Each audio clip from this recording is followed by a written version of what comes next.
Ladies and gentlemen, boys and girls, children 18 plus, you are tuned in to the Loan Officer Podcast with me, Dustin Owen, and my main man, JC. John Coleman. Dio, what is poppin'? I just noticed why everybody thinks you're way shorter than you are. Do you purposely sit that low in these chairs? No, but I think... Or is that just a ghetto-ass chair that it, every time I sit down, broken? Every time I sit down, it has hydraulics. Yeah, I was sitting at... Yeah. Hey, everybody. Exactly. I'm ready for the party. Yeah, you look like Webster. I'm ready to go. You look like Webster Let's right now. learn. Let's learn about mortgages. Right. No, we're just going to hop right into today's episode. We're not going to learn about mortgages, John. This is not a mortgage podcast. Let's start there. Oh, wow. Let's start there. This is not a mortgage podcast. I know we call it the Loan Officer Podcast, but that's because deep down in my core, John, I am a mortgage loan originator. Yep. Even that's not what I do, right? Like, I'm a man of many talents. Right. One of those happens to be the mortgage industry. Yes, sir. This podcast is everything you should have learned in school but didn't because it wasn't taught. Word. We do episodes geared towards people who want to buy real estate, people who currently own real estate, people who sell real estate for a living, or people who finance real estate for a living. It's a big swath. That's basically like 70, 80% of the American populace. Yeah. Yeah, we're trying to bring topics to the communities we serve to make them say, Yes, just to enlighten them, point them in the right direction, tell them what books to read, tell them what YouTube videos to watch when they're done watching our YouTube channel. Of course. Which, by the way, if you're not subscribed to our YouTube channel, Go do it. Just go do it as a favor. If you like what we're doing, literally just go on YouTube. Even if you don't have a YouTube account, it'll take you less than 3 minutes. Create a dummy one. But I'm going to promise you, you may get on our YouTube channel and be like, oh, this is cool. Oh, yeah. Oh, this is where the fellas interact with their fans. Oh, what? Oh, if I comment, JC's going to comment back and Dio's going to hop in there too? Holy yes. shit. Yeah, that's how it works. Yeah. Works that way on LinkedIn. If you find me, my first name is Dustin. My last name is Owen. How about this? If you're a TLOPper, today's episode was brought to you by the TLOP community. Yes, thank the TLOP community. Thank yourselves for this topic. Yeah, but if you're a true TLOPper, that means you follow us on our website. You're a member. Yes, sir. TLOPonline.com. Or if you can't figure out what we're saying when we say TLOP, it's theloanofficerpodcast.com. Yeah, you can become a freemium member. Yeah. But if you want to communicate with us, if you want to get on our town hall meetings, if you want to be a part of the online community, you will need to become a premium member. That's cool. Yeah, and JC's already working on things like weekly newsletters. Yeah, this shit is just starting. Just getting started. We have an awesome consultation with Chris Johnstone. Shout out, Chris. Yeah, looking forward to hopping on that call with Chris. So look at your new threads. How about my new threads? Hey, shout out to Tim Davis. Shout out, Tim. So Tim Davis, the originator's guide. So when I was in Nashville, Tim had a booth. Now, truth be told, that's Tim's hometown, right? Oh, yeah. So, but he had a booth, and he has this magazine, this originator's magazine that I was actually very fortunate that I was able to write an article for I think his very first edition. But Tim was there to promote his magazine, which is the Originator's Guide. But I saw this T-shirt. I'm like, dude, I got to have it. Does this shirt make my ask look big? Yeah, Tim's all about having a big ask. Always about having a big ask. Like, look, the answer is no unless you ask it. Right? And I think you have a good clip. Mm-hmm. I think it may be one of the recent reels that you did where, like, I talk about, and if you want to be wildly successful, you need to be around other wildly successful people. Yeah, because sometimes our ask is too small because we're very shallow-minded. Yeah. We don't think deep enough or broad enough. Right. Yeah, so I was like, dude, I got to have this shirt. Right. And I told Tim, hey, I'm going to wear it. I'm going to give you a shout out. So y'all should check out Tim Davis. I have a couple people who actually coach with Tim Davis. Oh, yeah. Yeah, like he offers coaching. Tim's awesome. Yeah, I think Tim should come coach for TLOP. Well, shit, you put it out there. Yeah, I mean, there's plenty. Steve Richmond. Yeah. Been a guest. I think Steve Richmond should partner with TLOP. We should start talking about do some coaching together. But hey, you never know what's going to happen. Bro. We're in crazy times. There's going to be plenty of mergers and acquisitions and new companies formed. New companies formed. So y'all in the mortgage industry who are freaking the F out because you may be losing your 401k match, your company may be getting delisted, and maybe a forced merger or forced acquisition. Hey, no fret. No fret. Control what you can control. Your attitude and your effort. Your effort. Yet you can't control anything else in life at this point. And understand everything is temporary. And also understand temporary is arbitrary, right? Because temporary could be a few days if I was trying to get something accomplished over a month's period of time. Right. Temporary could be a few months if I'm looking at the next 5 years of my career. Correct. Temporary could be an entire decade if I'm looking at it over a lifetime. There you go.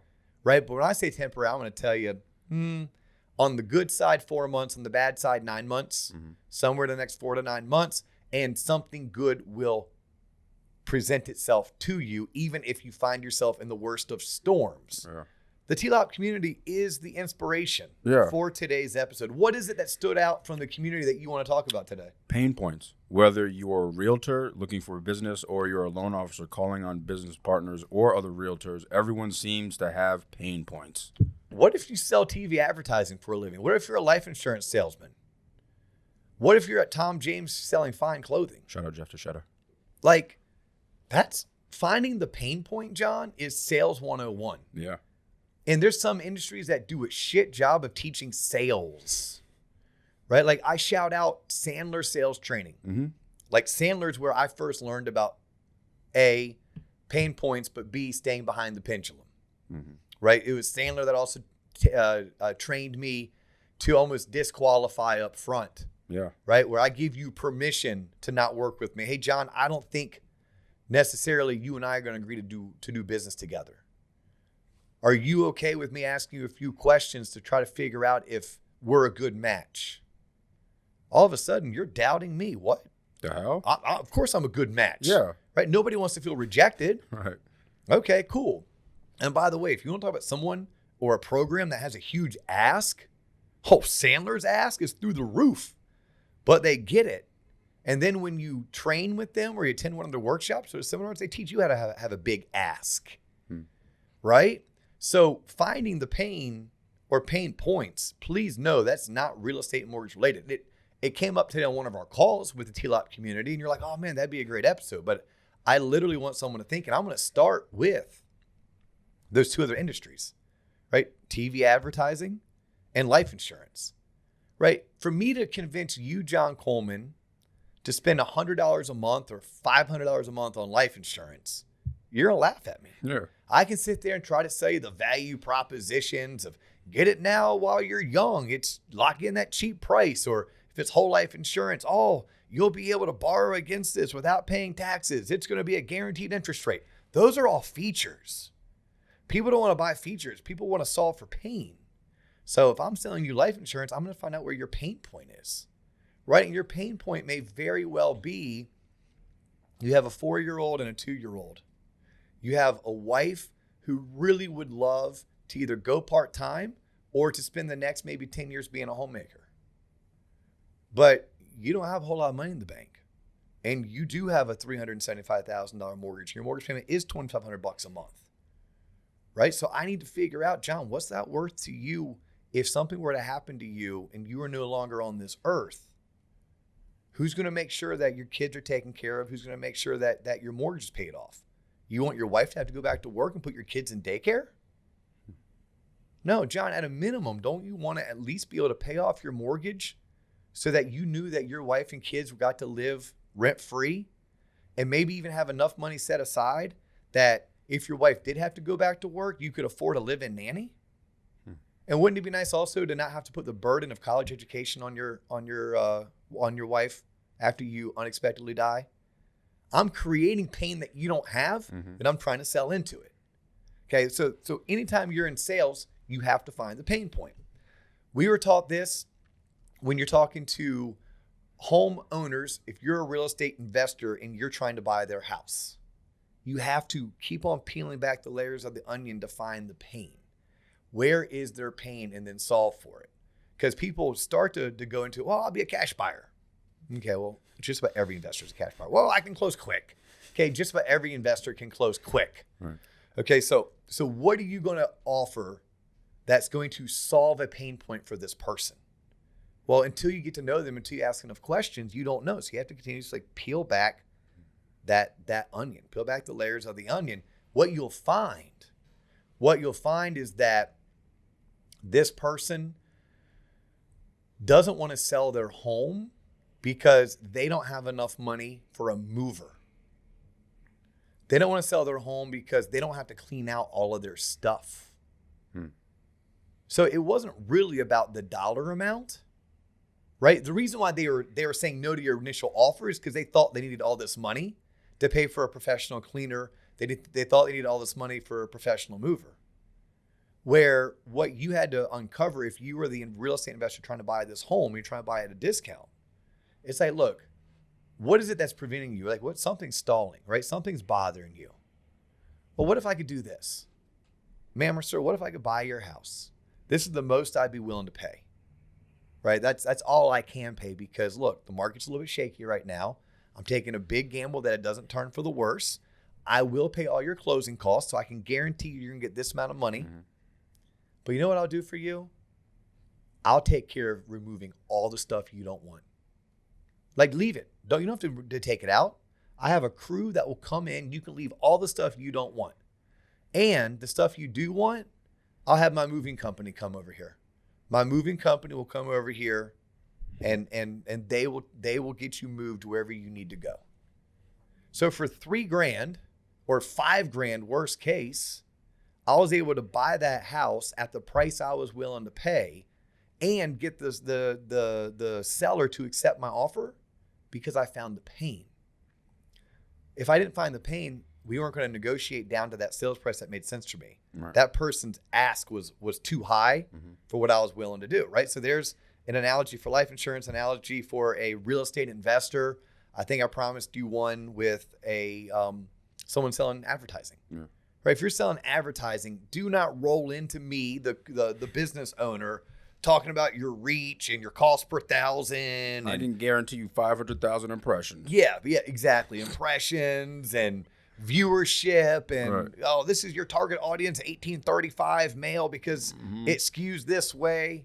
Nah, man, get to know me. Find out where my pain is and then solve for my pain. Yeah. Right? My pain may very well be that sales are slumping. Right? At which point it's less about the advertising that you provide. It may be that you bring in one of your copywriters and help me write the right copy. And you learned all of a sudden that you're not running a 30-second brand ad. You're running 2 15-second bookends, if we're talking TV advertising. And you're teaching me tactics like, hey, we're going to load up all your commercials Wednesday, Thursday, Friday. You're going to run a special on Saturday, Sunday at your store. Everything's 20% off. And it's not going to be about pretty and beauty. It's going to be all in yellow and red, 20% fire sale. Yeah. And we're going to run 15-second ads so we get more impressions. Yep. Oh, okay. Didn't think of it like that. I didn't think, you brought me advice. You brought me a solution. What stuck out to me, what you said, you have to get to know the person. You have to get to know the client. I know you talk about, like, get to know them, but it's like you said, peel back the layer of the onion. Like, really get to know them, ask the question behind the question, and then ask again. No, that's any relationship. I mean, that's if you're a manager and you want to be a more effective leader, do you know your associates' professional goals as well as personal goals? Do you know what keeps them up at night? Again, professionally and personally. I think when you understand both, it allows you to be an effective leader. And it becomes less about work and just becomes about leadership in general. If I'm selling to somebody, trying to build a relationship with a referral source, if I want this particular company to refer my services or this particular realtor to refer me because I'm a loan officer, I need to figure out who they are as a professional, who they are as a person, what matters to them. It's not about me selling my products and my features, right? Like, oh, everybody has great service and everybody can close a loan quickly and everybody's readily accessible. Let's not make it about me. Let's make it about you. Let me figure out what makes you tick. That's why I try to coach loan officers specifically. Like, when you meet with somebody, think of yourself as a journalist for the New York Times or the Wall Street Journal, Time Magazine, or People Magazine, whatever you're into, right? And you're there to, hey, I'm just there to interview you. I want to get to know you. Ask questions, but ask like real questions, authentic questions. But what you're trying to discover is somewhere in their answers is some insight to who they are as a person, their background, meaning where they came from. If you understand where someone came from, you can understand, do they have an abundance mentality or a scarcity mentality, right? Are they risk adverse or are they willing to take risk? Are they open to new ideas or are they a bit of a protectionist?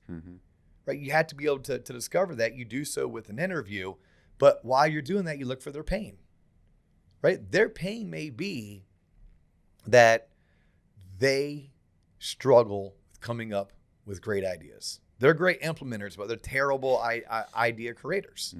Cool. That person's not going to work with you necessarily because you have great products or great programs or great rates or you close quickly or you communicate like crazy. They may very well work with you because you've included them on a mastermind that you put together with 4 or 5 other professionals in your industry, and you just host it. You put it on. You organize it. There's so much to be said about the person who organizes. One of my favorite networking ideas is organize a bowling league, a co-ed bowling league, where you include their spouses, right? You don't have to be the best bowler. You don't have to be the best anything at that industry. But when you are the organizer, people tend to always look up and look to the organizer.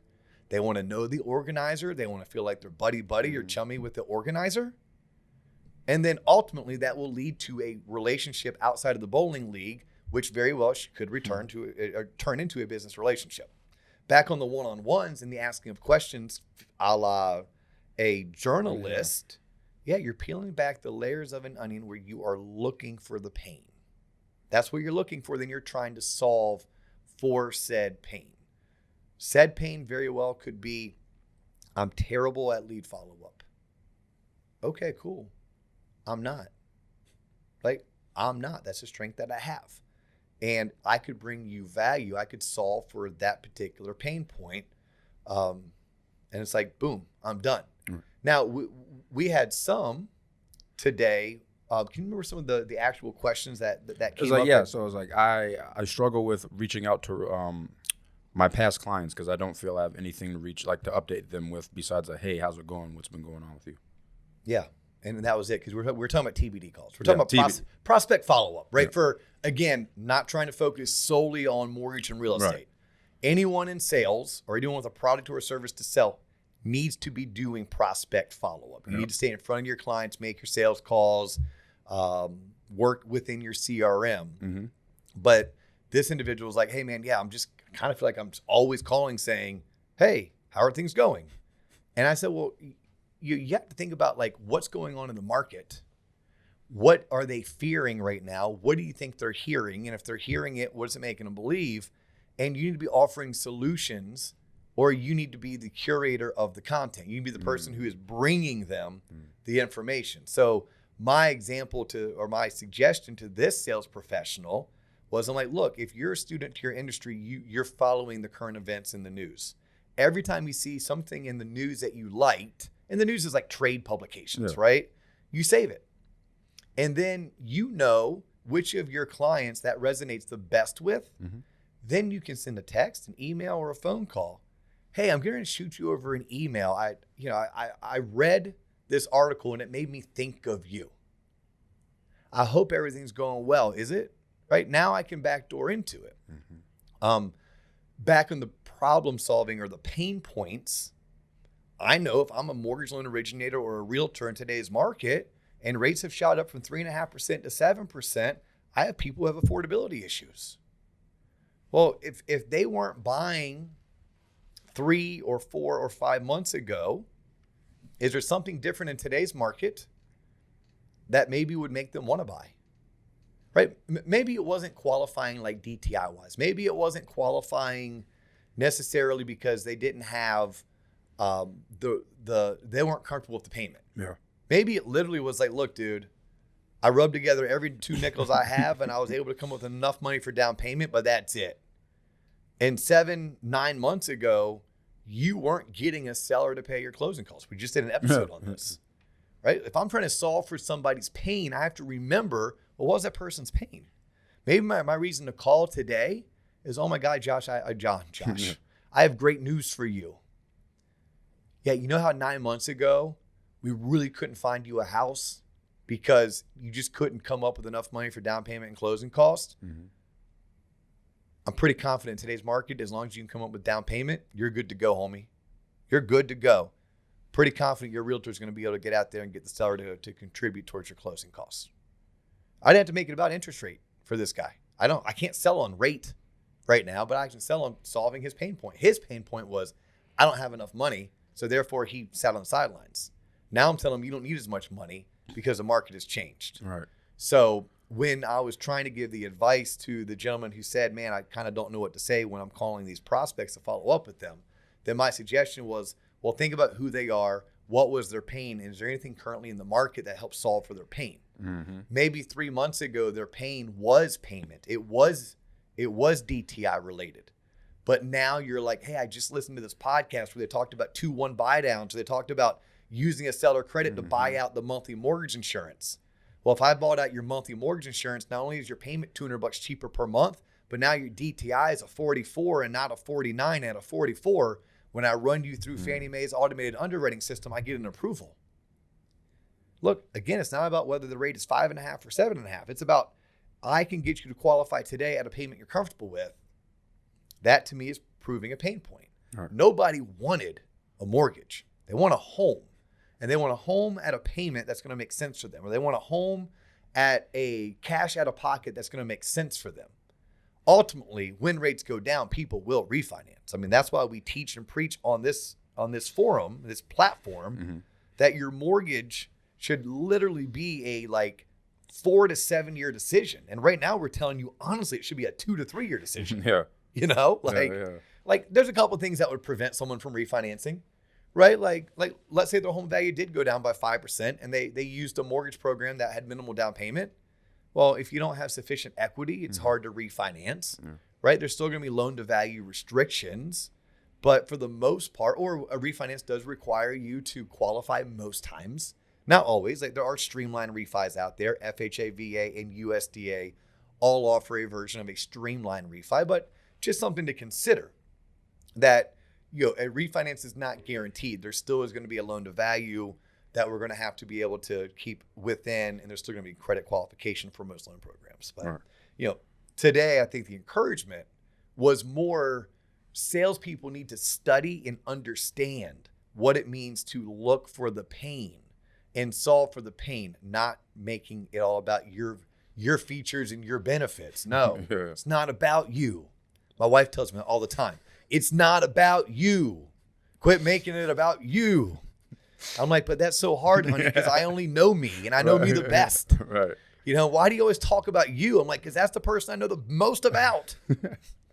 And it may happen to be my favorite person in the whole entire world. There you go. Besides my children. Now we're peeling back the layers. And my mother. The layers and my of wife, the oven. and my dog. But layers, nonetheless. The layers of the onion for dust. Yeah, there you go. But no, I think it's, again, things that make you say, they don't teach this shit in high school, but they should.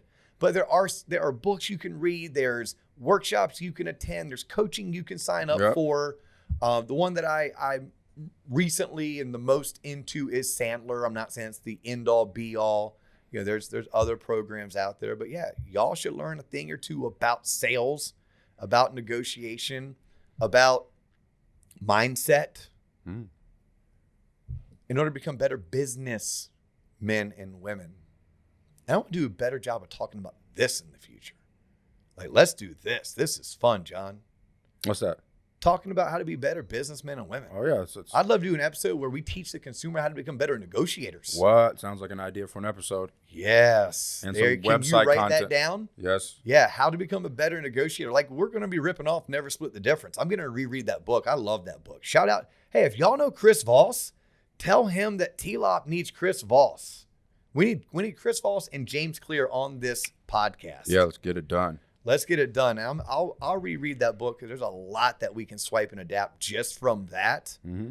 But I would love to teach people in general. My buddy Brooke just told me a story how he negotiated the shit out of, oh my God. I said, Brooke, what'd you just do? Literally, was this person disabled? Yeah. Were they not from this country? Did they not speak the language?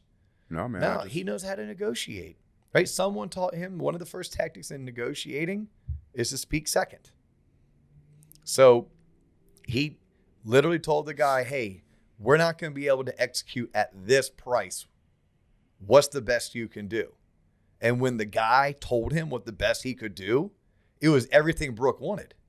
But Brooke knows this about negotiations. He's not going to stop until he gets a no. So he literally said, I don't know, man. How about if you threw this in too? And the guy goes, okay. And Brooks like, well, I haven't got a no yet. Well, you know what? We'll execute for a full 6 months, but I have one more ask. And then finally the guy's like, dude, I can't do that. He's like, all right, well, I figured I'd ask. At which point he already got more than what he ever set up for. Right. And it started with, and this is maybe a teaser to a future episode, look, I've learned in sales negotiations, you ask the other person to let them know what you want or what they want. But like Chris Voss teaches, never split the difference. Okay, well then let's go ahead and let's go for a big ask, right? Or if it's the low end, hey, let's go ahead and set the floor. Let's go ahead and set the floor. Hey, John, look, I'm not going to give you more than $42,000 for your car. And you're like, it's a $60,000 car. And I started at 42. I'm like, all right, cool. It's, from that point, I went way low. Hey, but we're getting way ahead of ourselves. I'm already getting into like a second episode. Yeah. I'm pretty sure I'm late for a financial call. And they cut off the AC in the building again, so it is pretty steamy in here. It is hot as all get out. Hey, y'all, we love doing this. We hope you love doing it. If you dig what we're doing, please share us. Tell a friend, tell a colleague, post about us on your social platforms. Check out our website, hook up with us on LinkedIn, and keep on tuning in and let us know what we can be doing better to serve you with content that is more intriguing to what you're looking for. Yes. And let us know what we're doing well so we do more of that. Yeah, let us know your pain points, basically. So we don't have to peel you back like an onion. Well said. Hey, look, he's John Coleman. I'm Dustin Nolan. That's all the time we have for you today, but we will catch you on the next episode.